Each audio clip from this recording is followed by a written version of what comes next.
saya bakal transplant. Sebelum tu kena buat test pap smear. Saya sudah nikah tapi belum bersama suami sebab sakit, belum pecah darah, patut ke buat pap smear.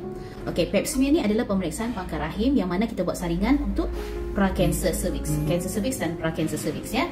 So, kalau orang yang belum berkahwin memang tidak dicadangkan lagi untuk buat pap smear. Tapi kalau orang yang tidak berkahwin tapi pernah buat hubungan kelamin, yes, you all pun kena buat saringan pap smear. Tapi untuk kes puan, beliau belum pecah darah. So kes-kes macam ni, sebab salah satu punca yang common untuk orang dapat kanser cervix adalah jangkitan human papilloma virus, HPV, yang mana biasanya kita akan dapat daripada hubungan kelamin. So kalau contoh tiada hubungan kelamin, peluang untuk dapat kanser cervix itu adalah rendah.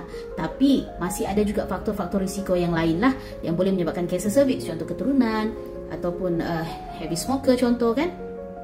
So that's why kena bincang dengan doktor juga. Kalau memang perlu buat, mungkin kena under bius lah, macam tu, sebab benda ni sakit kan kalau belum pecah darah. So kena bincang balik dengan doktor. Alright, tapi kebanyakan memang tidak perlu kalau bahagian bawah tu belum pecah ataupun belum ada hubungan kelamin lah. So kena discuss balik dengan you punya doktor. Okay.